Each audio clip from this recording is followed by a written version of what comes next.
Mi marido me dijo que me llevaría a vivir a Estados Unidos. Pero lo que él no sabía era que, en el momento en que pusiera un pie en el aeropuerto de California, las personas que lo estarían esperando no sería yo, sino los agentes de policía.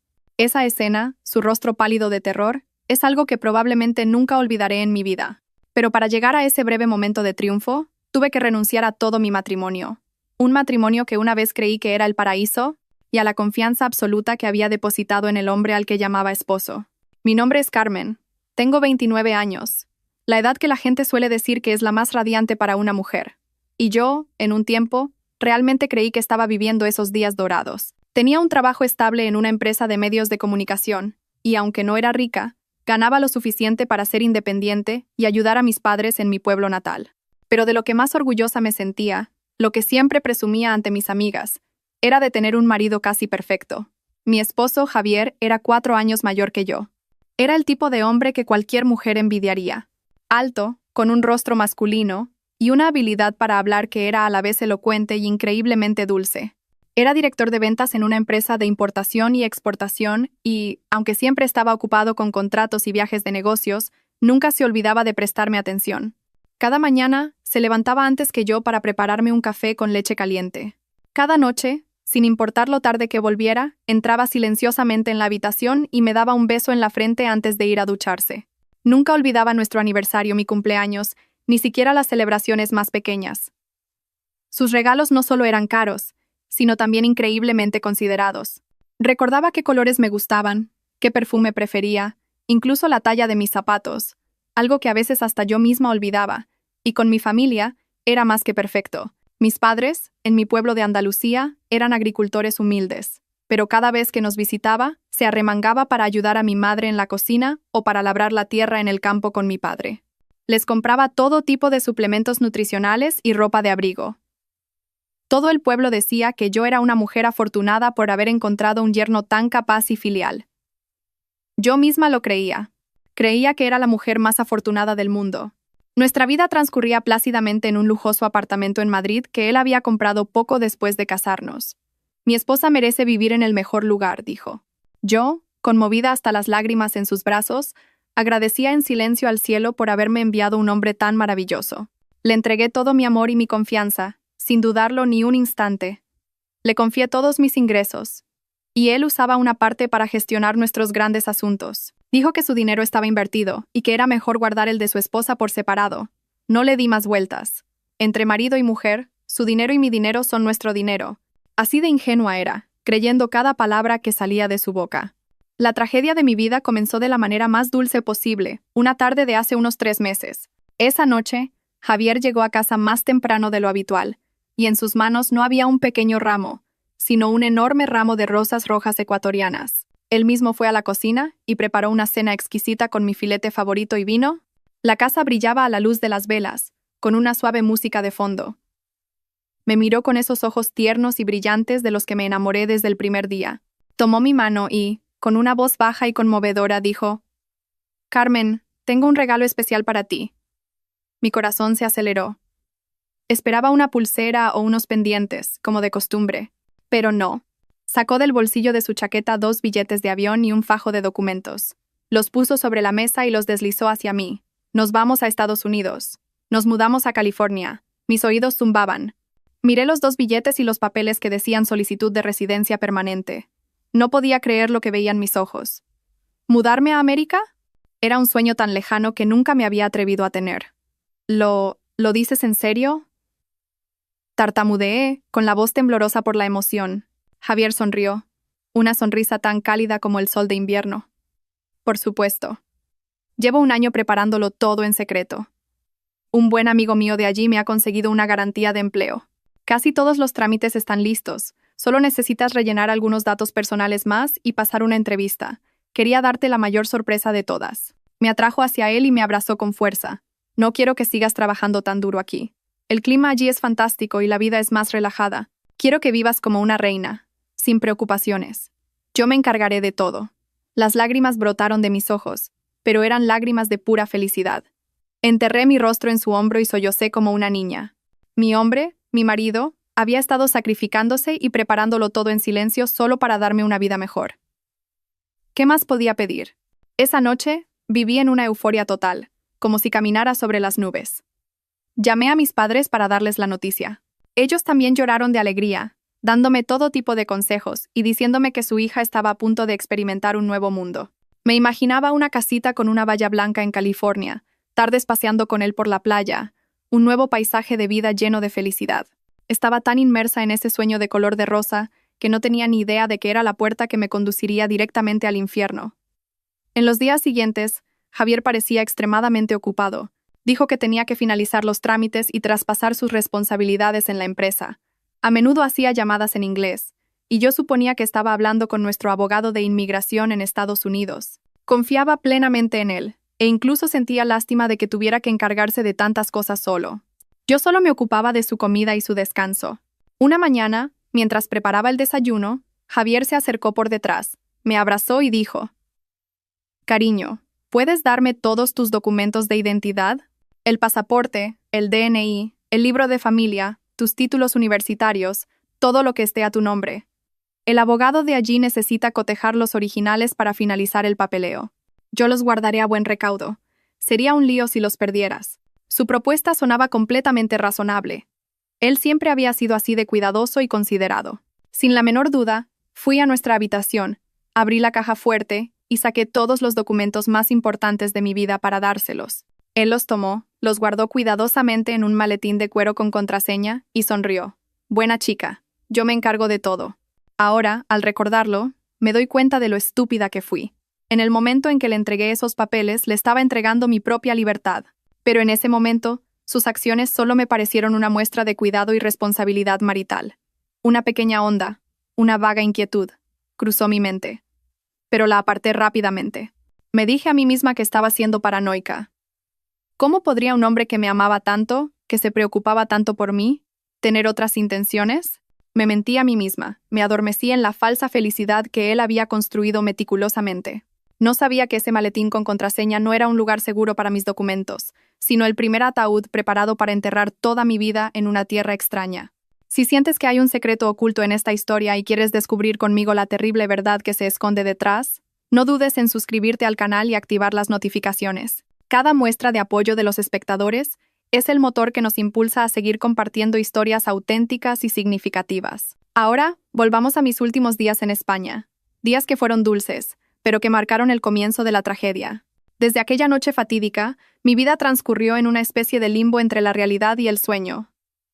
De día, seguía siendo la esposa cariñosa, preparando la ropa de Javier y cocinando sus platos favoritos. Todavía reíamos, hablábamos y nos tratábamos con ternura antes de dormir. Pero en el fondo de mi corazón ya había aparecido una grieta. Una grieta invisible pero que se hacía más grande cada día. El sueño americano, que una vez abracé con toda la alegría, ahora estaba cubierto por una fría capa de niebla. Intenté convencerme de que las palabras de mi madre y mi propia ansiedad eran solo fruto de mi hipersensibilidad. ¿Cómo podría un hombre que había pasado un año preparando en silencio nuestro futuro tener segundas intenciones? Me prometí a mí misma que debía confiar en él, que debía desechar esos pensamientos inútiles. Pero, queridos espectadores, ¿saben que a veces la intuición de una mujer es aterradoramente precisa? Todo empezó a aclararse una noche de fin de semana. Ese día, Javier dijo que tenía que reunirse con un cliente muy importante de Singapur. Una reunión que, según él, podría definir su posición una vez que nos mudáramos a Estados Unidos. Se vistió con un traje impecable y se puso el caro perfume que yo le había regalado. Me abrazó y prometió volver temprano. Me quedé en casa ordenando, pero mi mente no estaba en paz. No sabía por qué, pero la ansiedad de ese día era más intensa que nunca. Caminaba de un lado a otro por el salón, viendo cómo las manecillas del reloj avanzaban pesadamente. Pasaron las 11 de la noche y él no volvía. Lo llamé y después de varios tonos, contestó. Su voz sonaba un poco cansada, pero seguía siendo cariñosa. «Lo siento, cariño. El cliente es muy exigente. Quiere discutir más detalles del contrato. Probablemente volveré muy tarde.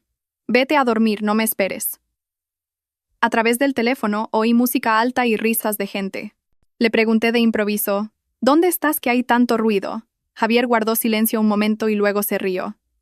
«Ah, son solo los directores cantando en el karaoke de la sala de al lado, cariño». «Buenas noches». Colgué, y mi mente estaba aún más confundida. Algo no iba bien. Su voz seguía siendo dulce, pero sentí una extraña distancia. Y ese ruido no sonaba a karaoke, sino más bien al de un bar o una discoteca. Intenté ignorarlo y me metí en la cama, pero no pude dormir. Cerca de la 1 de la madrugada, oí la puerta abrirse. Javier había vuelto. Entró en la habitación y un fuerte olor a alcohol y a un perfume de mujer desconocido me golpeó. No era el perfume que yo usaba. Se sorprendió un poco al verme despierta, pero enseguida sonrió y se acercó para abrazarme. ¿Por qué no dormías? ¿Me echabas de menos? No respondí. Simplemente olí en silencio la extraña fragancia que lo envolvía. Pensando que estaba enfadada por su tardanza, intentó apaciguarme. Venga, lo siento. Mañana te compensaré con un día entero de compras. Entró en el baño. Me quedé sentada en la cama y una sensación de frío me invadió. ¿De quién era ese perfume? ¿Por qué me había mentido? Mientras el agua corría en el baño, mi mirada se posó sin querer en la chaqueta de su traje, colgada en una silla. Algo abultaba en uno de los bolsillos. Impulsada por una curiosidad irrefrenable, me acerqué sigilosamente y metí la mano en el bolsillo. Mi corazón latía como un tambor. Dentro no había una cartera ni un llavero, sino un teléfono móvil. Un smartphone negro, de último modelo, completamente desconocido para mí. Me quedé helada. Javier solo usaba un teléfono plateado, el que yo le había regalado por nuestro aniversario. ¿De dónde había salido este? Mis dedos temblaban mientras pulsaba el botón de encendido. La pantalla se iluminó. No tenía código de bloqueo, y lo que apareció en ella destrozó mi mundo en un instante. El fondo de pantalla no era nuestra foto de boda, era una foto de Javier.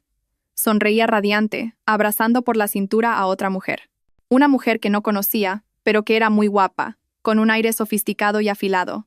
Rápidamente, revisé los mensajes, el WhatsApp, la lista de contactos. Había innumerables mensajes cariñosos con esa mujer y con varias otras, historiales de llamadas de horas. Pero eso no era todo. No sé por qué, quizás fue la intuición de una esposa traicionada, pero logré abrir una nota que no tenía contraseña, y allí encontré una lista. Una lista de nombres de mujeres y al lado, cifras y abreviaturas. Beatriz, 300.000 euros. Fin. Laura, empresa cosméticos. Fin. Y entonces, mi corazón se detuvo. Vi mi propio nombre. Carmen. Inmuebles. Banco. Vuelo día 15. Debajo de mi nombre había una serie de números. Reconocí al instante que era mi número de pasaporte. Vuelo día 15, banco. ¿Qué significaban esas palabras y esos números? ¿Por qué mi nombre estaba junto a cifras tan espantosas y palabras tan ominosas? El sonido del agua en el baño cesó de repente. Sobresaltada, apagué rápidamente la pantalla y volví a meter el teléfono en el bolsillo de la chaqueta. Corrí a la cama y me tapé con la manta, temblando de pies a cabeza. Oí a Javier salir, vestirse, y luego sentí cómo se acostaba a mi lado, rodeándome la cintura con su brazo y susurrando. Buenas noches, mi amor. No podía moverme ni respirar hondo. Tenía miedo de que oyera los latidos desenfrenados de mi corazón, de que viera el terror en mis ojos. Mi amor. Qué hipócritas y repugnantes sonaban ahora esas dos palabras. Esa noche no dormí ni un segundo. Permanecí inmóvil, fingiendo dormir, pero mi mente era un torbellino de preguntas. ¿Quién era él? Este hombre que yacía a mi lado, este hombre al que todavía amaba profundamente. ¿Quién era en realidad? ¿Qué era esa lista? ¿El vuelo del día 15 era mi fatídico vuelo a Estados Unidos? ¿Y por qué la palabra banco estaba junto a mi nombre? Un pensamiento terrible, uno que no me atrevía ni a considerar, comenzó a germinar en mi mente. Era tan aterrador que quería gritar, levantarme y enfrentarlo. Pero no lo hice. Una parte de mí todavía se aferraba a la esperanza de que esto fuera un malentendido, una especie de broma cruel. Pero otra parte, mi razón más fría, me decía que esto no era una broma, sino una conspiración perfecta, una trampa en la que había caído. Y en la lista de contactos de ese teléfono secreto, había un nombre guardado de una manera tan extraña que me heló la sangre. No era el nombre de una persona, sino la frase almacén refrigerado. El nombre almacén refrigerado me atormentó durante toda la noche. Evocaba una sensación siniestra, una asociación con algo que no pertenecía al mundo normal. ¿Por qué Javier guardaría un número de teléfono con ese nombre? ¿Qué tenía que ver conmigo? ¿Con el viaje a Estados Unidos y con la palabra banco junto a mi nombre en la lista? Innumerables preguntas taladraban mi mente, destrozando toda la paz y la confianza que una vez tuve. A la mañana siguiente, me desperté con un terrible dolor de cabeza y el corazón apesadumbrado. Intenté actuar con normalidad, seguí preparando el desayuno de Javier, sonriéndole y despidiéndome antes de que se fuera a trabajar. Pero sabía que mi sonrisa era forzada, que en mis ojos ya no había una confianza incondicional. Javier no pareció notar mi cambio. O quizás estaba demasiado ocupado con sus propios cálculos. Seguía siendo cariñoso. Seguía diciendo palabras dulces. Pero ahora cada una de sus palabras era como una aguja que me pinchaba el corazón. Después de que Javier se fue, me quedé sola en el espacioso apartamento. El silencio era espeluznante. No tenía ganas de trabajar. Encendí el portátil y miré nuestras fotos de boda. Mi sonrisa feliz en las fotos parecía tan ingenua y patética. Había confiado en este hombre, le había dado todo, y a cambio recibía esta terrible traición. Decidí que no podía sentarme a esperar mi destino. Tenía que descubrir la verdad. No podía dejar que me llevaran engañada a un lugar extraño, sin saber lo que me esperaba. Tenía que empezar por ese teléfono secreto. Tenía que encontrar la manera de volver a verlo. ¿Pero cómo? Javier siempre lo llevaba encima, excepto cuando se duchaba. Pero después de esa noche sería aún más cauteloso. Necesitaba un plan. Pensé en contratar a un detective privado, pero no tenía mucho dinero en efectivo. La mayor parte de mis ahorros se los había dado a Javier para que gestionara un gran plan de inversión. Ahora que lo pensaba, ese dinero probablemente se estaba utilizando para sus malvados planes. Me sentí impotente. Era como un pájaro en una jaula, sabiendo que el peligro se acercaba pero sin poder escapar. Justo entonces, una idea cruzó mi mente. Mi madre. Tenía que llamar a mi madre. Mi madre era una mujer sabia y con experiencia. Quizás ella podría darme un consejo. Pero dudé. ¿Cómo se preocuparía si le contaba esto? Era mayor y no quería atormentarla con mis problemas. Además, si todo esto era un simple malentendido, la decepcionaría. Seguí dudando, luchando internamente. Al final decidí investigar por mi cuenta primero. Cuando tuviera pruebas concretas, se lo contaría. Empecé a prestar atención a cada uno de los movimientos de Javier. Observé dónde cargaba el teléfono secreto. Fingí limpiar su estudio para registrar los cajones, pero no encontré nada. Lo escondía muy bien. Unos días después, un suceso inesperado me dio una oportunidad. Ese día, Javier me dijo que necesitaba una suma considerable de dinero, unos 35,000 euros. Explicó que el abogado de inmigración en Estados Unidos exigía un depósito para demostrar nuestra solvencia financiera y para acelerar los trámites. Dijo con una expresión muy seria: es como un soborno para que procesen nuestros papeles con prioridad. Ya sabes, en todas partes hay reglas no escritas. Una vez que superemos este obstáculo, todo irá sobre ruedas. 35,000 euros. Era casi todo lo que quedaba en mi cuenta de ahorros, pero su explicación parecía razonable. Y yo, en mi papel de esposa devota del sueño americano, no tenía motivos para negarme. Fingí dudar un poco, diciendo que era mucho dinero. Javier me tranquilizó al instante.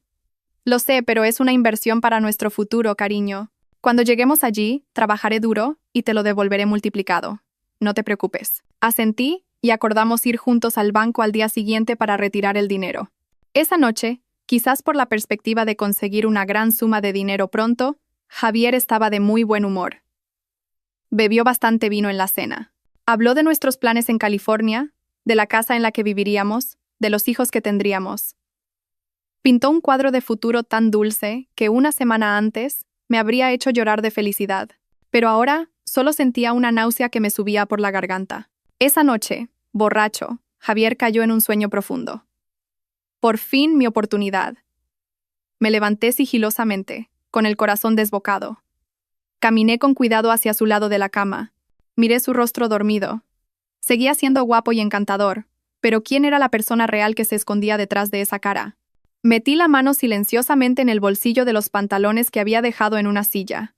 No estaba. Busqué en la chaqueta. Tampoco. Empecé a sentir pánico. ¿Se lo habría llevado al baño? Justo cuando estaba a punto de rendirme, mis ojos se posaron en sus zapatos de cuero, en un rincón de la habitación. Una intuición me lo susurró. Me arrodillé y metí la mano en uno de los zapatos. Y mis dedos tocaron un objeto frío y duro. Era él, el teléfono secreto. Lo había escondido en el zapato, donde nadie esperaría. Lo saqué rápidamente, corrí al baño y cerré la puerta con pestillo. Encendí la pantalla.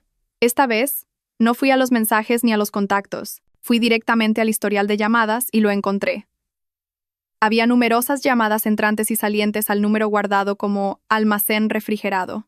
En particular, había una llamada de más de 15 minutos la misma noche que Javier supuestamente se había reunido con el cliente de Singapur.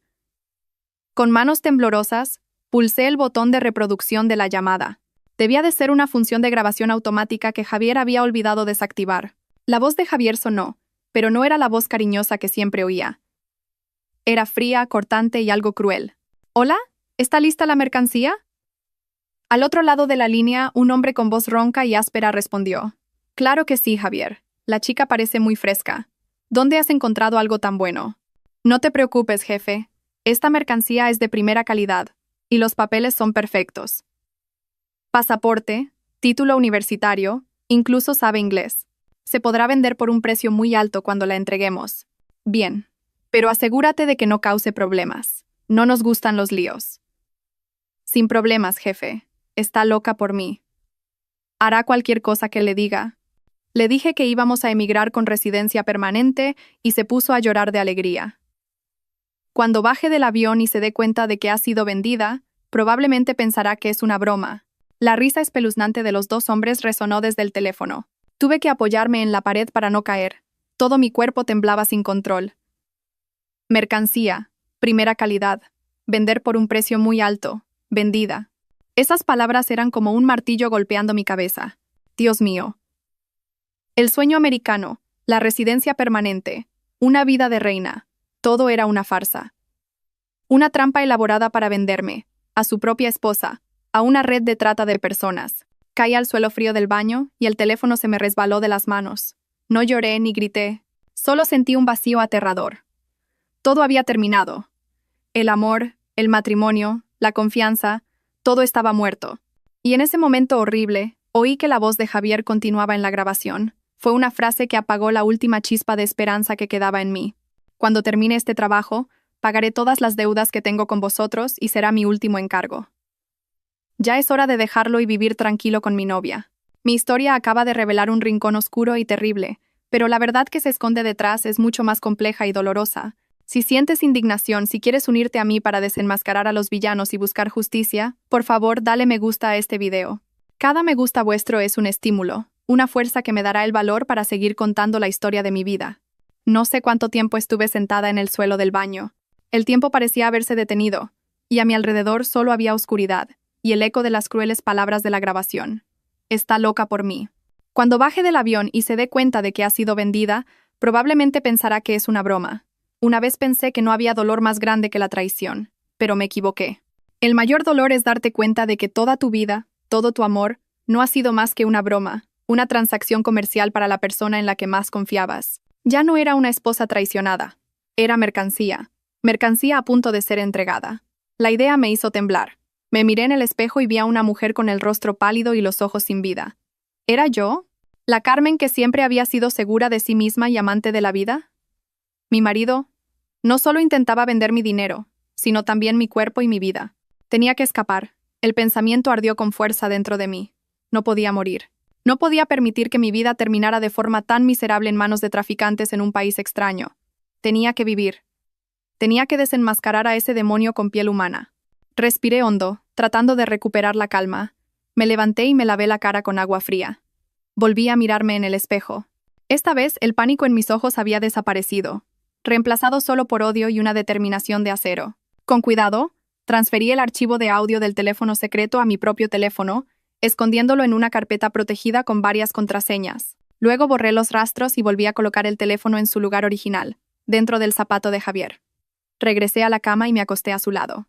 El olor a alcohol de su cuerpo, que antes solo me molestaba, ahora me resultaba repugnante. Cerré los ojos, pero no para dormir. Estaba pensando, planeando. A la mañana siguiente, me levanté como siempre, preparé el desayuno como siempre y le sonreí a Javier como si nada hubiera pasado. Ahora mi actuación era mejor que la suya. Porque yo no solo estaba actuando, estaba luchando por mi vida. «Cariño, ¿vamos hoy al banco?», preguntó Javier con entusiasmo. «Sí, estoy lista», respondí con voz dulce. Fuimos juntos al banco. Durante todo el camino, no dejó de hablar del futuro, de las cosas buenas que nos esperaban en Estados Unidos. Cada una de sus palabras era como un cuchillo en mi corazón. Pero yo seguía sonriendo. Seguía asintiendo. En el banco realicé los trámites para retirar los 35.000 euros. Cuando tuve el fajo de billetes en mis manos, sentí una ironía extrema. Le estaba dando mi dinero al hombre que planeaba venderme. Pero no tenía otra opción. Necesitaba ganar tiempo. Necesitaba que él siguiera creyendo que yo era su cordero ingenuo. Le entregué el dinero a Javier. Lo tomó y sus ojos brillaron de alegría. Gracias, mi amor, no te decepcionaré. Los días siguientes, viví en un estado de tensión extrema. De día, era la esposa feliz que esperaba ansiosamente el día de partir hacia América. De noche, era una persona insomne que buscaba una salida. Empecé a buscar información en secreto en Internet, sobre las redes de trata de personas, sobre sus métodos, sobre cómo pedir ayuda en el extranjero. Cuanto más leía, más miedo sentía. Sus víctimas solían ser mujeres ingenuas, engañadas con promesas de matrimonio o trabajos bien remunerados. Eran llevadas a países extraños. Les quitaban sus documentos y las obligaban a hacer trabajos inhumanos. Sus vidas eran un infierno. Sabía que ese era el futuro que Javier había planeado para mí. Tenía que actuar antes de que fuera demasiado tarde. Pero, ¿en quién podía confiar? No me atrevía a decírselo a mi madre. No soportaría el shock. ¿Mis amigos? ¿Quién podría ayudarme con algo así? Me sentía completamente sola. Decidí que tenía que encontrar una manera por mí misma. Necesitaba un plan perfecto, sin un solo error. Pensé en denunciarlo a la policía, pero temía que el archivo de audio no fuera prueba suficiente. Si la policía intervenía pero no lo atrapaban infraganti, Javier se volvería aún más cauteloso y mis posibilidades de escapar se reducirían. Además, podría intentar hacerme daño antes de ser atrapado. No podía arriesgarme. Necesitaba otro plan. Un plan que me permitiera alejarme de él de forma segura antes de la fecha del vuelo. ¿Pero cómo? Javier apenas se separaba de mí. Dijo que quería pasar todo el tiempo que le quedaba en España conmigo, pero yo sabía que me estaba vigilando. Tenía miedo de que le pasara algo a su mercancía. Revisaba mi teléfono, controlaba mis llamadas. Me sentía prisionera en mi propia casa. El tiempo pasaba y la fecha del vuelo, el día 15, se acercaba. La desesperación empezó a apoderarse de mí. Estuve a punto de rendirme y aceptar mi destino. Pero entonces, un suceso casual me dio un rayo de esperanza. Ese día, Javier dijo que tenía que reunirse por última vez con el abogado de inmigración para recoger unos documentos. Me insistió en que me quedara en casa y no fuera a ninguna parte. Pero tan pronto como se fue, decidí seguirlo. Sabía que era una imprudencia, pero no podía quedarme de brazos cruzados. Tomé un taxi y seguí el coche de Javier. No fue a ningún bufete de abogados. Condujo hasta un polígono industrial en las afueras de Madrid, a un viejo almacén en un callejón apartado. El lugar parecía desolado y aterrador. Le pedí al taxista que se detuviera a la entrada del callejón. Pagué y entré sola a pie. Me escondí detrás de una pila de cajas viejas, con el corazón a punto de salírseme del pecho. Vi el coche de Javier aparcado frente a una puerta de hierro oxidada. Salió del coche y entró.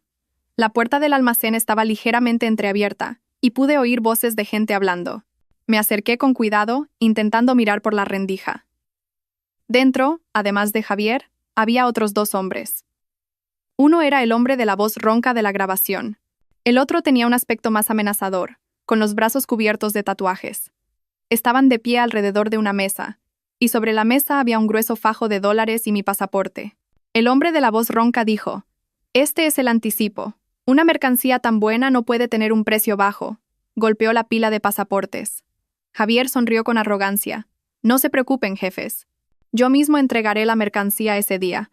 Esta chica es muy dócil. No habrá ningún problema». El hombre tatuado miró a Javier con ojos penetrantes. «Más te vale. Ya sabes lo que te pasará si hay algún problema con este trabajo. Tus deudas de juego no son poca cosa. Deudas de juego». Así que esa era la verdadera razón. No solo era un estafador, sino también un ludópata ahogado en deudas. Estaba vendiendo a su propia esposa para pagarlas. Esta verdad era más cruel que cualquier cosa que hubiera podido imaginar. Perdí el equilibrio y di un paso atrás, pateando sin querer una lata vacía. El sonido de la lata retumbó en el silencio. «¿Quién anda ahí?», gruñó el hombre tatuado. Aterrada, me di la vuelta y eché a correr. Oí maldiciones y el sonido de pasos persiguiéndome. Corrí a toda velocidad sin mirar atrás. Salí del callejón a la calle principal y paré desesperadamente un taxi que pasaba. «Señor, rápido, por favor, rápido», grité, con la voz ronca de pánico. El taxi aceleró y se marchó. Miré hacia atrás y vi a los 2 hombres parados a la entrada del callejón, mirándome con ojos asesinos. Javier también había salido corriendo, con el rostro pálido de terror. Me había visto. Todo estaba descubierto. Mi plan había fracasado antes de empezar. Ahora no solo corría el riesgo de ser vendida, sino también de ser eliminada. ¿Qué debía hacer? Parecía que mi camino hacia la supervivencia estaba completamente bloqueado. El taxi corría por la oscuridad de la noche. El viento me golpeaba la cara, pero no sentía nada más que un pánico extremo. Todo estaba expuesto. Javier sabía que yo conocía su plan. No me dejaría en paz. Él y su banda me buscarían. No podía volver a casa. Ese lujoso apartamento era ahora una trampa mortal. Tampoco podía ir a casa de mis padres. Temía ponerlos en peligro. ¿A dónde podía ir? Mi mente estaba completamente en blanco. El taxi se detuvo en un concurrido cruce. «Señora, ¿a dónde vamos?», preguntó el conductor. Miré a mi alrededor aturdida. Las luces de neón de la ciudad parpadeaban. La gente iba y venía sin cesar, pero yo me sentía completamente perdida y sola. No tenía a dónde ir. En mi momento más desesperado, una imagen cruzó mi mente. Un pequeño y tranquilo monasterio escondido en las afueras de Madrid. Era un lugar al que mi madre y yo íbamos a veces a buscar paz. El prior, a quien todos llamaban Padre Mateo, era un anciano de rostro bondadoso y ojos siempre llenos de comprensión. No sé por qué, pero en ese momento solo podía pensar en él. «Señor, ¿podría llevarme cerca del monasterio de El Paular?», dije con voz aún temblorosa. El monasterio apareció ante mí, sereno y solemne en medio de la ruidosa ciudad. Entré, y el suave olor a incienso calmó un poco mi espíritu. El padre Mateo estaba rezando en la capilla. Al verme no pareció sorprendido y me hizo un gesto para que me sentara en silencio. Me arrodillé ante el altar, junté las manos, pero no pude rezar. Las lágrimas simplemente brotaron. Lágrimas de miedo, ira y desesperación que había reprimido durante días. El prior esperó a que dejara de llorar, luego se acercó lentamente y me puso una mano en el hombro. «Hija, cuéntame qué te ocurre. Aquí nadie te juzgará». Su voz cálida y compasiva fue como un bálsamo para mi alma rota. Levanté la cabeza, lo miré y se lo conté todo. El sueño americano, el teléfono secreto, la horrible grabación y lo que acababa de presenciar en el almacén. Hablé entre sollozos y con la voz entrecortada. El prior escuchó en silencio, y en sus ojos no había sorpresa, sino una profunda compasión. Cuando terminé, suspiró largamente. Era el suspiro de alguien que ha visto demasiadas tragedias en la vida, lleno de una profunda comprensión. Dios mío, la maldad del corazón humano es verdaderamente insondable. Hija mía, has sufrido mucho. Tomó mi mano, y su mano delgada era extrañamente cálida. No estás sola. ¿Lo entiendes? No eres la primera. Levanté la cabeza sin entender. El prior miró hacia el patio del monasterio, apenas visible a la luz, y dijo con voz lejana: «Hace unos años, la hija de un buen amigo mío pasó por una situación similar a la tuya. También era guapa, inteligente y creía en el amor perfecto, y también fue engañada y vendida a un país extranjero. Pero tuvo más suerte que muchas otras. Logró escapar. Se volvió hacia mí, con la mirada firme. Y la persona que la ayudó a planear su huida fui yo». Me quedé helada. El padre Mateo, un monje, ¿cómo podía hacer algo así? Como si leyera mis pensamientos. Sonrió. «Antes de ser monje, también viví en el mundo y probé todo tipo de amarguras. Entiendo tu dolor y tu impotencia. Sé quiénes son y lo crueles que pueden ser». Me apretó la mano con más fuerza. «Carmen, ahora no es momento de llorar ni de tener miedo. Tienes que ser fuerte. ¿Quieres vengarte de quienes intentaron hacerte daño? ¿O quieres aceptar tu destino?» «Quiero vivir». Mi voz se volvió más firme. «Y quiero que paguen por lo que han hecho». «Bien», asintió el prior. «Entonces, a partir de ahora, sigue mis instrucciones. Yo te ayudaré». Esa noche, me quedé en el monasterio. Por primera vez en días pude dormir un poco. No fue un sueño profundo, pero ya no me sentía sola ni indefensa. Tenía un aliado inesperado, pero muy poderoso, a mi lado. A la mañana siguiente, el prior me despertó muy temprano. «No tenemos mucho tiempo. Javier te estará buscando por todas partes. Tenemos que ir un paso por delante de ellos». Me llevó a conocer a un hombre llamado Miguel, de unos 40 años. Dirigía un pequeño bufete de abogados, y aunque su apariencia era afable, su mirada era muy aguda. «Este es el hijo del amigo del que te hablé», me presentó el prior.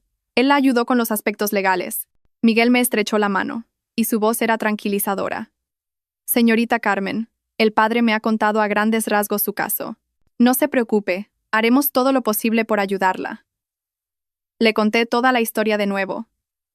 Le puse la grabación y le describí lo que había visto en el almacén. A medida que escuchaba, el rostro de Miguel se volvía más serio. Esto no es un simple fraude matrimonial, dijo. Es un caso de crimen organizado que podría estar relacionado con la trata de personas y otras actividades delictivas. Debemos ser extremadamente cuidadosos. Miguel y el padre Mateo se sentaron conmigo y trazaron un plan detallado. Un plan que ni yo misma habría imaginado. Lo primero, dijo Miguel, no puedes desaparecer por completo. Si desapareces, Javier te buscará como un loco, y tu familia en el pueblo podría correr peligro. Tienes que volver. ¿Volver?, pregunté desconcertada. Sí, tienes que volver, continuó el prior, pero no para ser una víctima, sino con un nuevo papel, un nuevo plan. Tienes que hacer creer a Javier que te has rendido por completo, que estás aterrorizada y que has aceptado tu destino. Tienes que bajar por completo su guardia y la de su banda. Miré al prior y a Miguel, todavía confundida. El plan era demasiado audaz, demasiado arriesgado. ¿Volver a la boca del lobo y salir ilesa? Pero al ver la determinación en sus ojos, supe que era el único camino. No tenía a dónde retroceder. Tenía que luchar esta batalla. Ya no sería la víctima. Sería la que le daría la vuelta al tablero, y no solo escaparía, sino que haría caer todo su juego. Pero, ¿cómo podía volver de forma natural? ¿Cómo hacer creer a Javier que me había rendido por completo? Se propuso una idea arriesgada pero muy lógica, que requería más sacrificios de los que había imaginado. Tienes que volver por tu cuenta. Pero en el estado más lamentable posible, dijo el padre Mateo. Su voz era tranquila, pero cada palabra se clavaba en mi corazón como un puñal. Tienes que hacerle creer que huiste, aterrorizada, pero que al final, sin tener a dónde ir, volviste por miedo a suplicarle perdón. Me quedé sentada, atónita. La idea era brillante y cruel a la vez. Tenía que convertirme en una persona patética, una presa agotada y sin fuerzas para resistir. Solo así podría bajar por completo la guardia de un zorro como Javier. Miguel continuó. Nosotros prepararemos todo. Mañana por la mañana temprano, te llevaremos a un motel destartalado en las afueras de Madrid. Pasarás un día allí. Durante ese tiempo, dejarás deliberadamente algunos rastros. Por ejemplo, preguntar por una dirección, comprar algo de comida en una tienda, y al día siguiente por la noche, tomarás un taxi y volverás al apartamento por tu cuenta. ¿Pero cómo puedo parecer realmente miserable?, pregunté con voz temblorosa. El prior me miró, y había un atisbo de compasión en sus ojos. Tienes que hacerlo tú misma, Carmen. Dejaste de todo tu dinero. Deja solo lo justo para el taxi. Vístete con ropa vieja. Despeínate. Pon cara de agotamiento. Tienes que llorar, tienes que interpretar el papel de una mujer completamente destrozada. Respiré hondo. Lo entendí. Esta era una prueba de mi propio valor. Tenía que tragarme mi orgullo, abandonar la imagen de la Carmen fuerte y transformarme en una verdadera víctima. Solo así podría engañar al enemigo. A la mañana siguiente, todo transcurrió según lo planeado. Me cambié a la ropa vieja que el padre me había preparado. No me maquillé y me recogí el pelo de cualquier manera. Me miré en el espejo. Era una extraña con los ojos hinchados y el rostro demacrado. Miguel me llevó a un motel en un barrio pobre de las afueras de Madrid. La habitación era pequeña, húmeda y olía a moho. Pasé allí todo el día, sin comer ni beber nada. El miedo, el odio y la humillación bullían dentro de mí. Lloré, no por actuar, sino de verdad. Lloré por mi destino, por la vida que estaba a punto de enfrentar. Esa noche, salí del motel con paso tembloroso y tomé el último autobús de vuelta al centro. Bajé del autobús y caminé la larga distancia hasta nuestro apartamento. Mis piernas estaban agotadas y mi estómago vacío. Me paré frente a la puerta familiar, con el corazón lleno de emociones encontradas. Levanté la mano y llamé al timbre. La puerta se abrió casi al instante. Javier estaba allí, paralizado, con los ojos enrojecidos por la falta de sueño y el rostro demacrado. Al verme, su expresión pasó de la sorpresa al desdén y, finalmente, al triunfo. «Carmen, ¿dónde has estado?», preguntó con voz ronca. No respondí. Simplemente me derrumbé a sus pies y empecé a llorar desconsoladamente. Lo siento, cariño. Me equivoqué. No me dejes. Tenía tanto miedo. Interpreté a la perfección el papel de una mujer completamente rota. Javier se quedó atónito por un momento. Probablemente no esperaba que volviera en este estado. Pero pronto, una sonrisa de triunfo se dibujó en sus labios. Me ayudó a levantarme, y su voz volvió a su falsa ternura. «Ya está, no llores. Me alegro de que hayas vuelto. Has sido una tonta. ¿Por qué huiste? ¿Sabes lo preocupado que he estado? Me ayudó a entrar en casa y cerró la puerta. Me preparó un vaso de leche caliente y me limpió la cara con una toalla tibia. Interpretó a la perfección el papel del marido magnánimo que perdona a su esposa descarriada. «Come algo. Tienes un aspecto terrible», dijo, acariciándome el pelo, pero pude ver claramente la satisfacción en sus ojos. La presa había vuelto a la trampa por sí misma. Ya no sospechaba. Creía que me había rendido por completo, que había vuelto suplicando su protección por puro miedo. Esa noche, me abrazó y me contó lo preocupado que había estado, lo mucho que se había esforzado por encontrarme. Dijo: «Sé que has oído cosas malas, pero es un malentendido. Esa gente solo está celosa de nuestra felicidad y difunde rumores. Tienes que confiar en mí». Enterré la cara en su pecho y respondí débilmente: «Sí, pero en mi corazón había un desprecio absoluto». Su actuación era perfecta, pero la mía era aún mejor. Había superado con éxito el primer paso. Había vuelto sana y salva a la boca del lobo. Ahora permanecería junto al enemigo, observando cada uno de sus movimientos, reuniendo más pruebas y esperando el momento de lanzar el contraataque decisivo. Los días siguientes, viví como una sombra en mi propia casa. Volví al papel de esposa sumisa, incluso más sumisa que antes. No preguntaba nada sobre el trabajo de Javier, no cuestionaba sus salidas tempranas y sus llegadas tardías. Simplemente cocinaba, limpiaba y esperaba en silencio. Javier confiaba plenamente en mí y había bajado la guardia por completo. Volvió a sus llamadas secretas y a sus reuniones clandestinas. Pero no sabía que cada uno de sus movimientos estaba bajo mi vigilancia. Había colocado en secreto un micrograbador que me había dado Miguel en el maletín de Javier. Cada noche, cuando él caía en un sueño profundo, lo sacaba y copiaba todas las conversaciones del día. Escuché sus planes, los detalles sobre la red de trata de personas, sobre otros negocios sucios. Cada vez tenía más pruebas. La fecha del vuelo, el día 15, estaba muy cerca. Mi corazón estaba lleno de ansiedad y miedo. Sabía que la batalla final estaba a punto de comenzar. Solo tenía una oportunidad. Si fallaba, no habría vuelta atrás. Pero creía que podía hacerlo, porque ahora no luchaba sola. Detrás de mí había un plan, el apoyo de gente buena y, sobre todo, un deseo ardiente de vivir y de ver a los malvados pagar por sus crímenes. No solo iba a escapar, iba a desenmascararlos a todos. Esta es una historia no solo de lágrimas e ira, sino un viaje para recuperar la vida y la justicia. Si crees que la protagonista de esta historia merece un final feliz, por favor comparte este video con tus amigos y familiares. Cada vez que lo compartas será una advertencia, ayudando a muchas otras mujeres a ser conscientes de los peligros potenciales y a saber cómo protegerse. Los últimos días en España transcurrieron en una sofocante falsa paz. Javier fue extrañamente bueno conmigo. Me compró vestidos nuevos y joyas caras. Dijo que era una compensación por el miedo que me había hecho pasar. «Cuando lleguemos a Estados Unidos serás la mujer más feliz del mundo», solía decir, acariciándome el pelo. Yo solo sonreía vacíamente. ¿Felicidad? Mi felicidad era conseguir cada día una nueva grabación, una prueba más decisiva que pudiera desenmascararlo. Vivía como una actriz con dos caras. De día, era la Carmen feliz y agradecida a su marido, a punto de experimentar un nuevo mundo. De noche, era la espía que copiaba cuidadosamente todos los archivos de audio y los enviaba a un correo electrónico secreto que solo Miguel y yo conocíamos. Esa vida de contrastes a veces sentía que me volvería loca. Algunas noches, acostada junto a Javier, escuchando su respiración regular, el odio y la repugnancia hervían dentro de mí. Quería gritarle a la cara, hacerle saber que lo sabía todo. Pero tenía que contenerme. Tenía que ser paciente. Un solo movimiento en falso podría arruinarlo todo. El padre Mateo y Miguel se mantenían en contacto regular conmigo a través de un teléfono secreto que me habían dado. Me informaban del progreso del plan. Todo estaba listo. Una nueva identidad con otro nombre. Un billete de avión a un lugar seguro.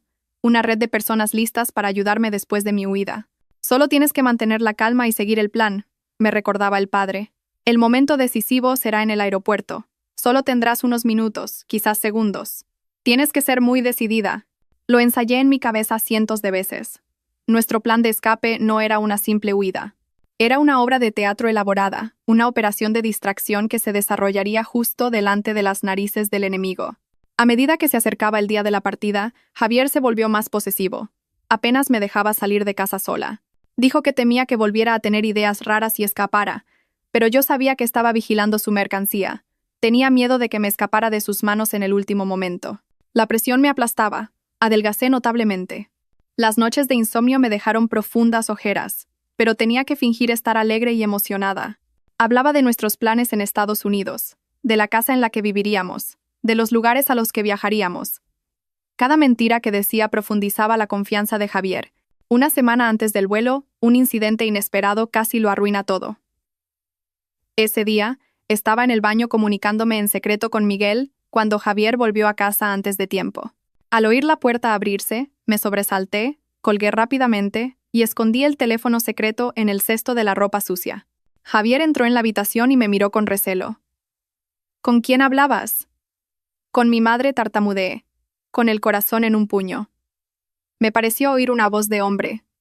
Se acercó y me miró fijamente. Lo habrás oído mal.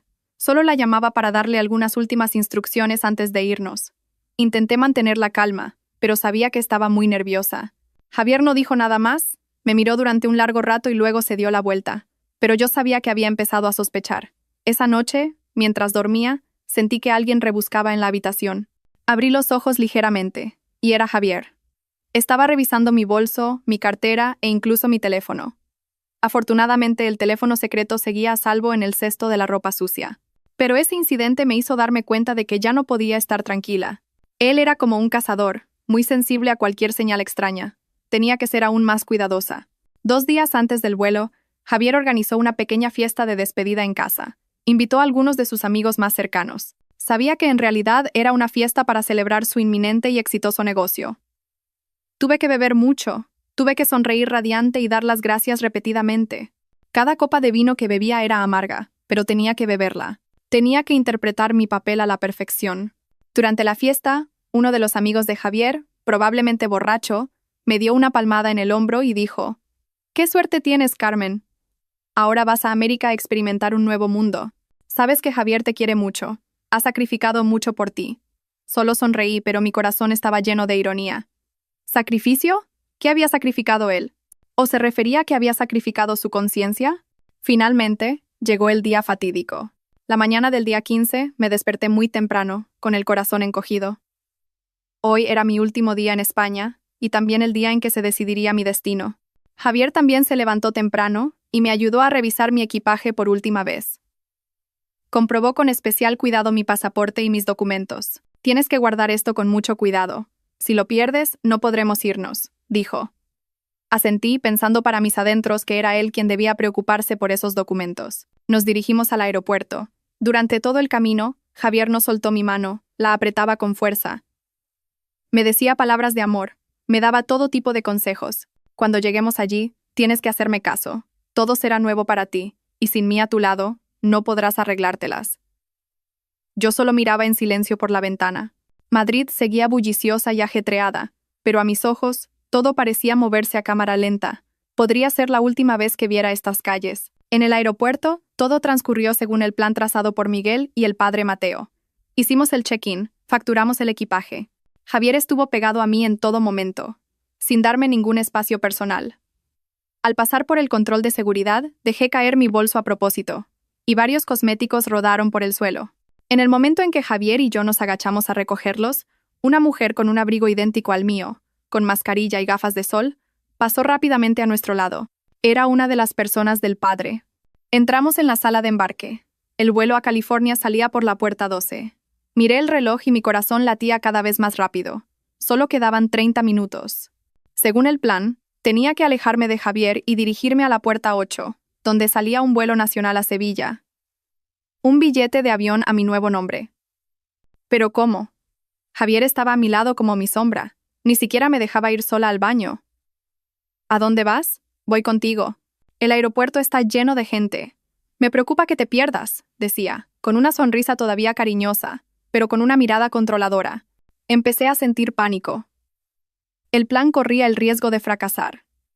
El tiempo pasaba, y solo quedaban 15 minutos para embarcar. ¿Qué debía hacer? Parecía que mi camino hacia la supervivencia se había vuelto a bloquear, justo a las puertas de la libertad.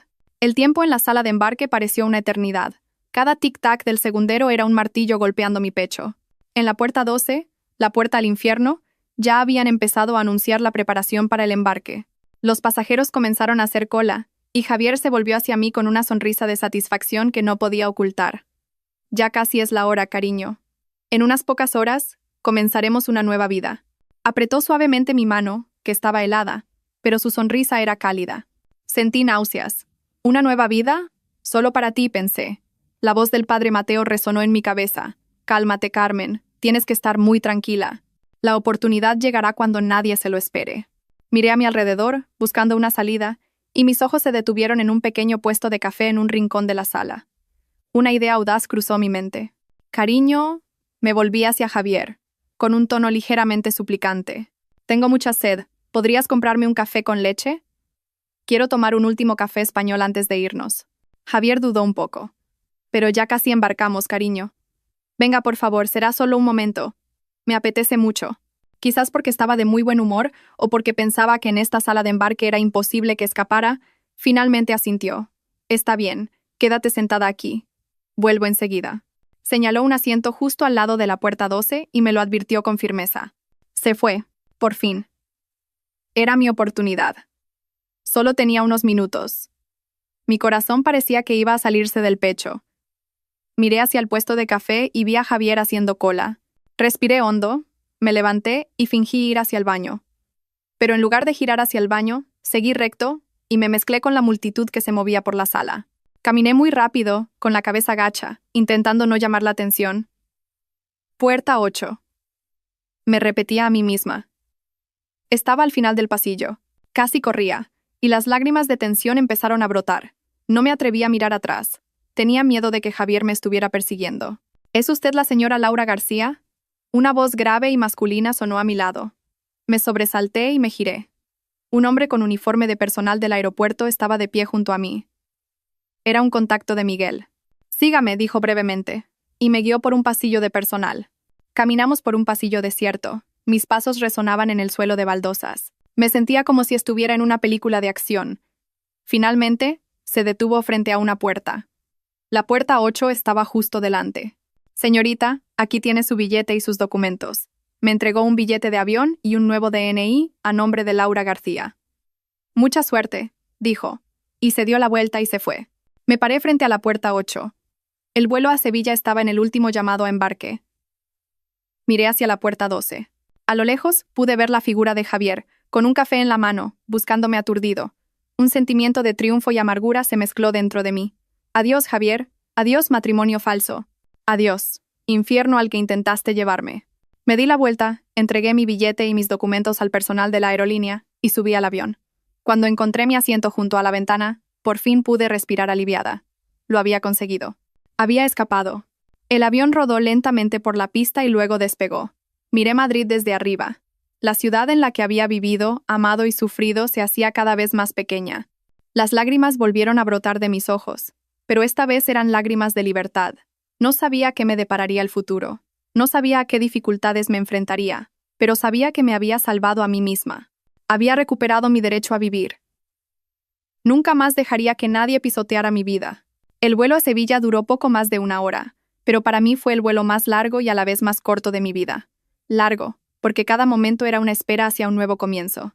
Corto, porque por fin estaba viviendo para mí misma. Cuando el avión aterrizó, bajé en el aeropuerto de Sevilla y respiré hondo el aire fresco del mar. Una mujer de la edad del padre Mateo me estaba esperando. Sonreía amablemente. Hola, soy Isabel, amiga del padre. Isabel me llevó a una pequeña casa en un callejón tranquilo. La casa no era grande, pero estaba muy limpia y acogedora. Esta será tu casa por un tiempo, dijo. Descansa aquí. Nosotros nos encargaremos de todo lo demás. Esa noche, llamé a mi madre. Al oír mi voz, no pudo contener los sollozos. Hija, estás a salvo. Gracias a Dios. Yo también lloré. Por primera vez en días, pude llorar con tranquilidad. Le conté todo a mi madre. Ella solo dijo, has hecho muy bien. Ahora descansa. Mamá se encargará de todo en casa. Colgué, sintiéndome mucho más ligera. Ya no estaba sola. Tenía a mi madre, al padre Mateo, a Miguel, a Isabel y a toda una red de gente buena dispuesta a ayudarme. Mientras tanto, al otro lado del mundo, podía imaginar a Javier aterrizando en el aeropuerto de California. Me buscaría en vano. Me llamaría, pero no podría contactarme. y luego recibiría las llamadas de la gente con la que había hecho el trato. Se enfrentaría a su ira, a su enorme deuda de juego, y a la realidad de que lo había perdido todo. Su obra había terminado, pero la mía acababa de empezar. No solo iba a huir, iba a volver, no como una víctima, sino como alguien que exige justicia. Iba a desenmascararlos a todos, no solo por mí, sino también por las otras mujeres que habían sido sus víctimas. El camino por delante aún era largo y difícil, pero estaba preparada. Los primeros días en Sevilla viví en un estado de alivio y ansiedad. Alivio por estar lejos de la mirada vigilante de Javier, pero ansiedad por saber que esto era solo el comienzo. Él y su banda no se rendirían fácilmente. Isabel me cuidó con mucho esmero. Me cocinaba comidas deliciosas y me contaba historias de esta hermosa ciudad. No me preguntaba mucho sobre mi pasado, solo me daba una palmada en el hombro de vez en cuando y decía: «Considera este tu hogar. Todo saldrá bien». La calidez y la paz de este lugar me ayudaron a recuperar gradualmente mi equilibrio mental. Empecé a dedicar tiempo a pensar en el siguiente paso. Huir no era una solución a largo plazo. No podía vivir toda mi vida con un nombre falso, temiendo ser descubierta. Tenía que enfrentarlos. Miguel seguía en contacto regular conmigo. Me informó de que, como habíamos previsto, Javier estaba en un estado de pánico extremo. No podía contactarme, y los traficantes lo llamaban constantemente, amenazándolo con que entregara la mercancía o les devolviera el anticipo con una compensación enorme. Está atrapado en Estados Unidos sin dinero ni documentos, ya que entró con un pasaporte falso, y es perseguido por ambos lados. «Está probando el mismo infierno que él te había preparado a ti», dijo Miguel. No sentí ninguna alegría al escuchar eso, solo amargura. Un hombre que se había llevado a sí mismo a la ruina por su codicia y crueldad, pero sabía que no era suficiente con dejarlo vivir con miedo. Toda una organización criminal seguía en pie. Seguían engañando a otras mujeres. No podía mirar hacia otro lado. Le comuniqué mi decisión a Miguel. «Quiero denunciarlos. Quiero sacar todo a la luz». Miguel guardó silencio un momento, y luego dijo: «Sabía que tomarías esa decisión. Pero tienes que saber que este es un camino muy peligroso. Tendrás que enfrentarte a ellos directamente. Podrías recibir amenazas. Incluso tu vida podría correr peligro». «Lo sé», respondí con firmeza. «Pero no tengo miedo. Si me quedo en silencio, ¿cuántas otras Cármenes habrá? No podría vivir en paz sabiendo que tuve la oportunidad de detener el mal y no lo hice». Miguel suspiró. «Entendido. Si estás decidida, estaremos a tu lado. Empezaremos a reunir más pruebas y a contactar con las agencias pertinentes. Pero antes de eso, hay una cosa que tienes que hacer». «¿Qué es?» «Tienes que hablar con tu madre. Este asunto ya no es solo tuyo. Involucrará a toda tu familia. Necesitas su apoyo y preparación». Las palabras de Miguel me hicieron darme cuenta. Tenía razón. No podía actuar sola. Tenía que contarle toda la verdad a mi madre. Ya se había preocupado bastante por mí, pero sabía que me entendería y me apoyaría. Esa noche hice una videollamada con mi madre. Al ver su rostro en la pantalla, no pude contener las lágrimas. Le conté de nuevo todo el plan, desde mi regreso para reunir pruebas hasta la escena de la huida en el aeropuerto. Mi madre escuchó en silencio. Su rostro se volvía cada vez más serio. Cuando le dije mi decisión de denunciar a la red de trata, no mostró ningún temor. Me miró, y en sus ojos había compasión y orgullo. «Hija mía, has crecido mucho. Has hecho algo muy valiente. Mamá te apoya. No te preocupes por nada. Mamá se encargará de todo en casa. Tú solo cuida de tu seguridad». El apoyo de mi madre fue mi mayor consuelo. Sabía que por muy difícil que fuera el camino, no estaba sola. Con la ayuda de Miguel, empezamos a trazar un plan detallado. El primer paso era organizar todas las pruebas. Tenía los archivos de audio, los mensajes, las fotos. Miguel usaría sus contactos para investigar más a fondo sobre esta organización, sobre sus cabecillas y sobre otras víctimas. Mientras tanto, no podía quedarme de brazos cruzados. Quería hacer algo para prepararme para una nueva vida. Después de que todo terminara, empecé a buscar cursos en línea sobre marketing, gestión empresarial. Quería mejorar mis conocimientos, valerme por mí misma sin depender de nadie. También empecé a escribir, no para contar mi historia, sino para procesar mi dolor y convertirlo en lecciones. Descubrí que escribir era una forma de sanar. Pasó un mes y Miguel me trajo noticias importantes. Habíamos encontrado un vínculo con otra víctima que había logrado escapar. Actualmente vivía en una ciudad del sur y estaba dispuesta a testificar. Esta noticia me emocionó mucho. Con un testigo más, nuestro caso sería aún más sólido. Pero al mismo tiempo, otra noticia me preocupó. Javier había encontrado la manera de contactar a su familia en España. Llorando, les inventó una historia de que yo lo había engañado, que me había llevado todo el dinero y había huido con otro hombre. Su familia, gente codiciosa y ciega, se tragó la historia por completo. Empezaron a difamarme a mí y a mi familia. No hagas caso a esas palabras, me dijo mi madre por teléfono. Quien nada debe, nada teme. La verdad acabará saliendo a la luz. Lo sabía, pero aún así sentí tristeza. Una vez los consideré mi familia y ahora me estaban pisoteando cruelmente. Miguel dijo que era hora de actuar. No podíamos dejar que siguieran difamando y campando a sus anchas. Íbamos a presentar todo el expediente tanto a la policía como a las organizaciones internacionales contra la trata de personas. La batalla legal había comenzado oficialmente. Sabía que este camino sería muy largo, pero estaba preparada. No solo luchaba por mí misma, sino por la justicia, por las mujeres vulnerables que habían sido víctimas del mal. Y creo que la luz finalmente vencerá a la oscuridad. Mi historia ha llegado a un punto de inflexión crucial. Una guerra sin cuartel contra el mal. Si crees en la justicia, si crees en el poder de la verdad, por favor suscríbete a nuestro canal. Cada suscripción es un voto de apoyo, una fuerza que dará más poder a quienes se atreven a denunciar el crimen y a acompañarnos hasta el final en este arduo viaje de recuperación de la justicia. Justo después de decidir hacer público el caso, el proceso legal avanzó a una velocidad que ni yo misma esperaba. Miguel, con su experiencia y sus contactos, no presentó la denuncia de la manera habitual. Contactó directamente con la Unidad Central de Redes de Inmigración Ilegal y Falsedades Documentales, UCRIF, de la Policía Nacional, una unidad especializada en la lucha contra la trata de personas. Explicó la gravedad y la naturaleza internacional del caso y proporcionó las pruebas iniciales que teníamos. Las grabaciones de las conversaciones de Javier, la información sobre otras víctimas e incluso la conexión con sus actividades de juego.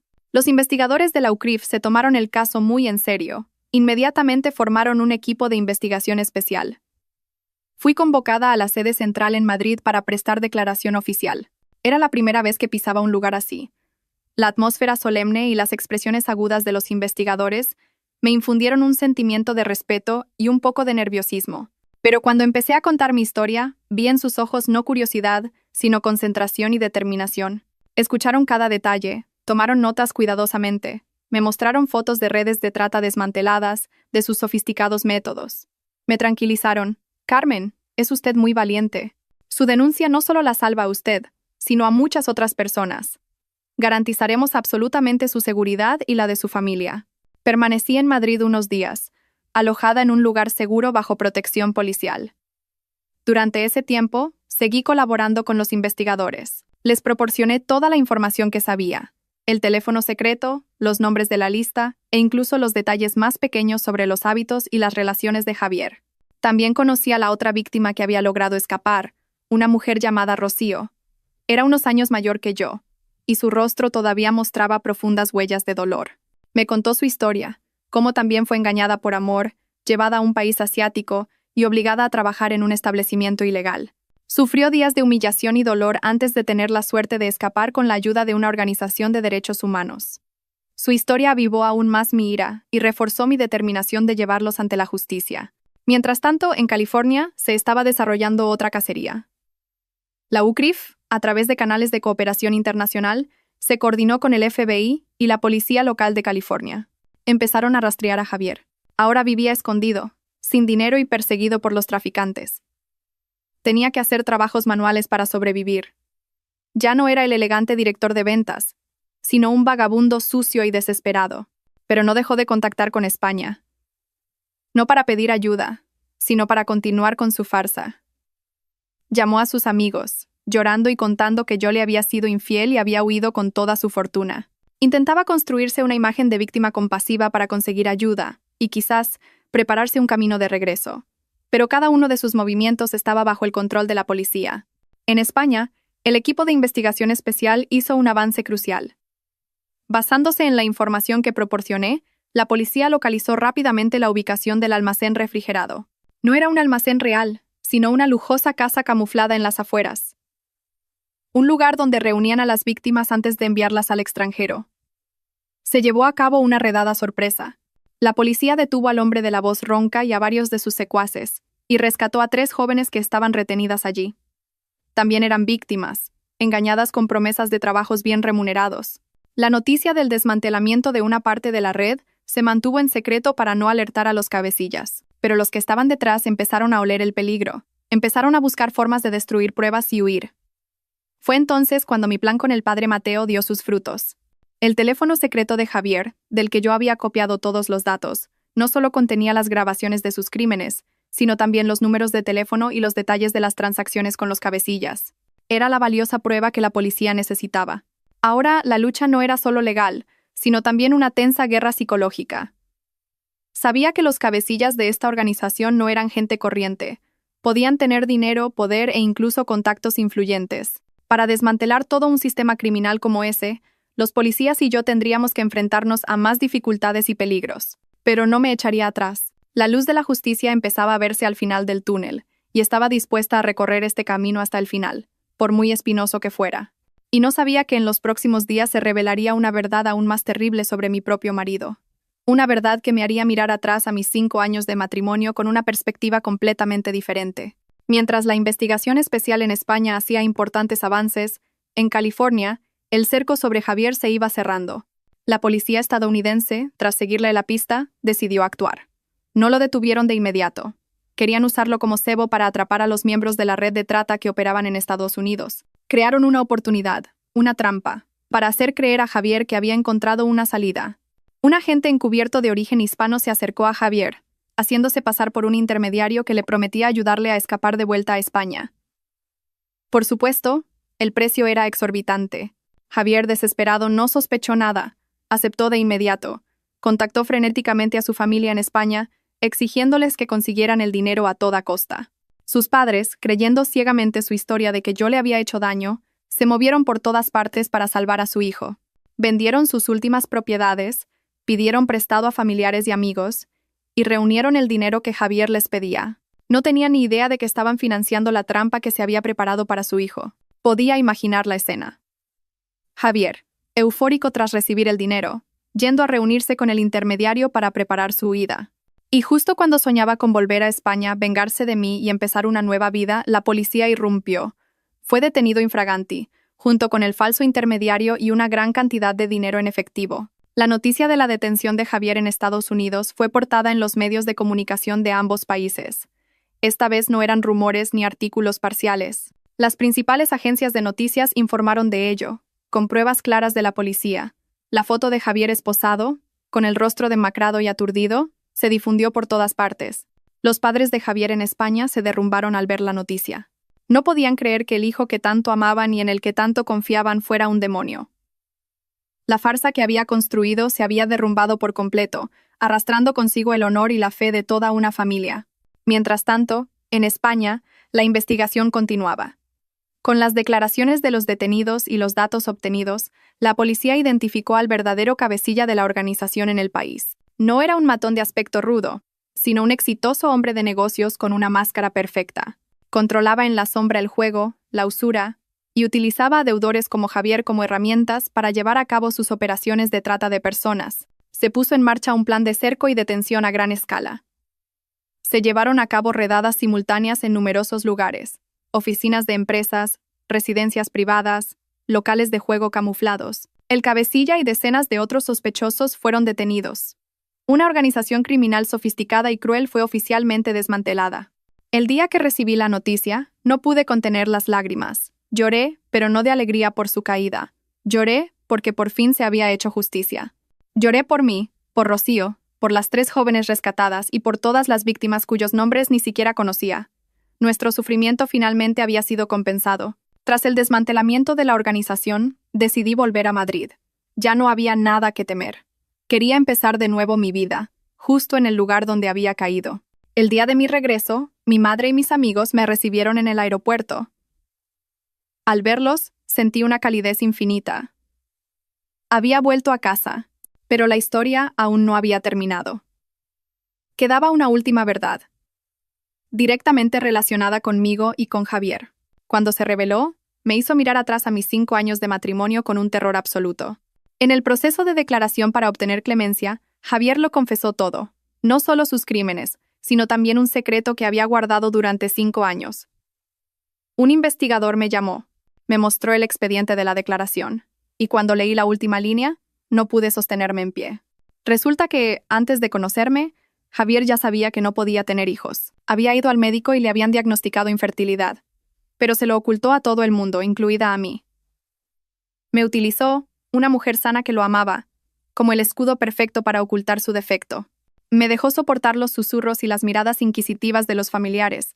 Me dejó ir sola al hospital a tomar todo tipo de medicamentos para intentar tener un hijo. Observó cruelmente cómo sufría, y me angustiaba durante 5 años, todo para proteger su egoísta orgullo y su imagen de hombre perfecto. Esta verdad fue más cruel que su intento de venderme. Venderme era destruir mi futuro, pero engañarme sobre el tema de los hijos había destruido mi pasado, mi presente y la esperanza más sagrada de una mujer. Salí de la sala de interrogatorios con la mente en blanco.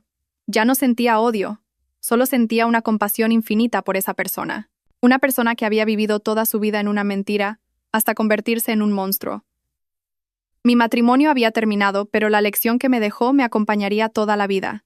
Una lección sobre el corazón humano, la confianza y la fuerza para levantarse de las cenizas. El veredicto final para Javier y su banda fue dictado por numerosos cargos, incluyendo trata de personas y facilitación de la salida ilegal del país. Con pruebas irrefutables, Javier recibió una sentencia acorde con sus crímenes, pagando el precio por el mal que había causado.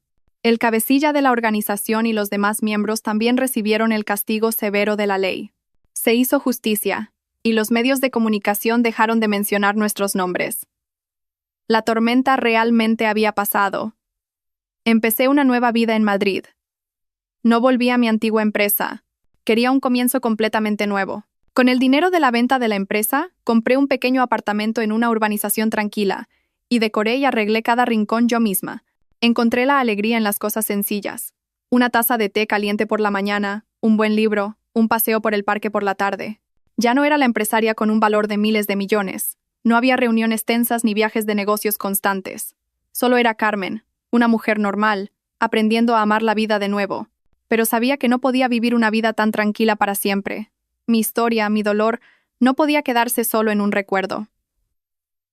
Tenía que convertirse en algo más significativo. Recordé a Rocío, a las 3 jóvenes rescatadas.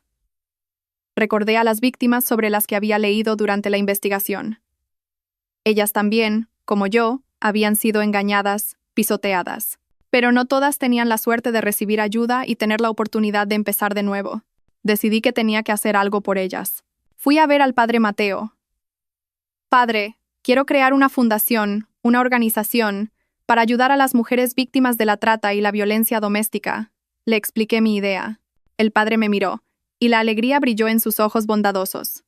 Sabía que lo harías. Tu corazón compasivo es lo que te salvó. Con la ayuda del padre Mateo, Miguel y mi madre, nació la Casa de Paz. No era solo un nombre, era un verdadero hogar. Alquilamos y reformamos una casa grande, creando un espacio seguro y acogedor. Se convertiría en un refugio para las mujeres que no tenían a dónde ir. Recibirían alojamiento, asistencia médica, asesoramiento psicológico y, lo más importante, formación profesional para poder valerse por sí mismas. Dediqué toda mi pasión a este nuevo trabajo. Ya no era la directora general de una empresa con cientos de empleados. Era una hermana, una amiga, que escuchaba sus historias y compartía su dolor. Veía mi propio reflejo en ellas, el miedo, la impotencia y el deseo ardiente de vivir. Pero también vi en ellas una vitalidad intensa, una voluntad indomable. Ellas, como yo, no se habían derrumbado, se habían levantado más fuertes después de la tormenta. La Casa de Paz fue gradualmente conocida y apoyada por más gente. Muchos filántropos y empresas vinieron a contribuir. Mi historia se convirtió en una inspiración, difundiendo un mensaje poderoso. No te quedes en silencio ante el mal. Levántate. Y juntos podemos hacer un cambio. Una tarde, recibí una carta sin remitente. Dentro había una tarjeta escrita a mano. Gracias por demostrar que siempre hay luz, incluso en la oscuridad. Supe que era de Rocío. Había encontrado un nuevo trabajo. Había empezado una nueva vida. Esa carta era más valiosa que cualquier dinero. Era la prueba de que lo que estaba haciendo era correcto. Ya no buscaba mi propia felicidad. Mi felicidad ahora era ver a otras mujeres recuperar sus sonrisas, su fe en la vida. Había convertido mi dolor en amor, la tragedia de mi vida en una historia inspiradora. Esa fue la venganza más dulce. Mi viaje de víctima a portadora de esperanza fue largo y desafiante, pero sabía que este era el camino correcto. Si esta historia ha tocado tu corazón, si crees en el poder de la bondad y la compasión, por favor, deja un comentario para compartir tus sentimientos. Cada uno de vuestros comentarios, cada palabra de aliento, será un ladrillo que contribuirá a construir más casas de paz en este mundo. El tiempo pasó, y la Casa de Paz llevaba casi 2 años en funcionamiento. De unos pocos miembros iniciales, nuestro hogar se había convertido en un refugio para decenas de mujeres y niños. No solo les proporcionamos un lugar seguro, sino que también abrimos clases de formación profesional como costura, repostería y arreglos florales, ayudándoles a tener un oficio sólido para poder reincorporarse con confianza a la sociedad. Al ver que los rostros que una vez estuvieron llenos de dolor ahora sonreían y tenían esperanza, sentí una calidez indescriptible. Encontré el verdadero sentido de la vida no en cifras de miles de millones, sino en las sonrisas y en las vidas transformadas de personas desafortunadas. Mi historia se hizo conocida por mucha gente. A veces me invitaban a charlas o programas de televisión para hablar de mi viaje. No me negaba. Lo veía como una oportunidad para difundir un mensaje de valor y esperanza. Quería mostrar a todo el mundo que, por muy sombría que sea la situación, mientras no te rindas, siempre hay luz al final del camino. Mi madre, después de jubilarse, también dedicaba la mayor parte de su tiempo a ayudar en la Casa de Paz. Se convirtió en la gran madre, la abuela de todos. Su experiencia y su amabilidad calentaron innumerables almas frías. Un día, mientras revisaba los libros de cuentas de la fundación, recibí una llamada de un número desconocido. Hola, ¿es usted la señora Carmen? La voz al otro lado de la línea era un poco vacilante. Sí, soy yo. ¿Quién es? Yo. Soy la madre de Javier. Me quedé helada. Hacía mucho tiempo que no oía ese nombre. Después de que Javier fuera detenido, oí rumores de que su familia había vendido su casa y vivía en la indigencia. Su padre había sufrido un derrame cerebral y estaba postrado en cama. ¿Qué desea? Intenté mantener la calma. La voz de la madre de Javier al otro lado de la línea se rompió en sollozos. Carmen, yo, te lo ruego. Mi hijo Javier va a salir pronto de la cárcel por buena conducta. Pero cuando salga, no tendrá a dónde ir. No tiene casa. Sus amigos lo han abandonado. Yo soy vieja. Mi marido está enfermo. No sé qué hacer. Lloraba desconsoladamente. Sé que no tengo derecho a pedirte nada, pero ¿podrías darle una oportunidad? Un simple trabajo, un lugar temporal donde quedarse. Te lo suplico. Me quedé en silencio. No sabía qué decir. La ira y el odio de antaño parecían haberse calmado. Ahora solo quedaba en mí un sentimiento complejo e indescriptible. ¿Ayudar al hombre que intentó llevarme a la muerte? ¿Perdonar al hombre que me causó un dolor inolvidable? ¿Podría hacerlo? Miré por la ventana. En el patio de la Casa de Paz, los niños jugaban alegremente. Recordé las palabras que me había dicho el padre Mateo. El perdón no es por los demás, sino por la paz de tu propia alma. Sabía que esta era una gran prueba. Una prueba para mi capacidad de perdonar. Pero quizás este era el último paso para poder cerrar de verdad el pasado. Señora, cálmese, dije, con una voz que se había suavizado. Necesito tiempo para pensar en esto. Cuando salga de la cárcel, dígale que venga a buscarme. Colgué, con la mente llena de pensamientos. Debía darle a Javier una oportunidad para empezar de nuevo su vida, o eso solo sería un riesgo potencial, una aventura para mí y para los que me rodeaban. No sabía la respuesta. Pero sabía que esta sería una de las decisiones más difíciles de mi vida, y el último capítulo que cerraría toda la tumultuosa historia de mi vida. Una historia que comenzó con el engaño, y que quizás terminaría con el perdón. La súplica de la madre de Javier me atormentó durante los días siguientes. Le di vueltas y vueltas. Una parte de mí seguía enfadada, dolida cada vez que recordaba lo que Javier había hecho. ¿Cómo podría olvidar aquella noche horrible en el almacén, el momento en que me di cuenta de que solo era mercancía? ¿Cómo podría perdonar al hombre que había pisoteado tan cruelmente mi amor y mi confianza? Pero otra parte, la parte que se había nutrido de mi tiempo en la Casa de Paz, de las historias de perdón y de empezar de nuevo que compartía con otras mujeres, me decía que el odio solo engendra más odio y que la persona que más se cansa es la que lo guarda en su corazón. Fui a ver a mi madre para pedirle consejo. Escuchó en silencio lo que le contaba, y luego me devolvió una simple pregunta. Si fuera tu padre, ¿qué habría hecho él? Su pregunta me dejó atónita. Mi padre, un hombre que había vivido toda su vida con tolerancia y bondad. Una vez fue engañado por un socio comercial y lo perdió todo. Pero cuando esa persona volvió para disculparse, mi padre no dudó en darle una oportunidad. Cualquiera puede cometer errores. Lo importante es si se arrepienten, había dicho una vez. Encontré mi propia respuesta. Unos meses después, Javier salió de la cárcel. No vino a buscarme de inmediato. Una semana después, por fin se atrevió a aparecer en la puerta de la casa de paz. Yo había cambiado mucho, y él también.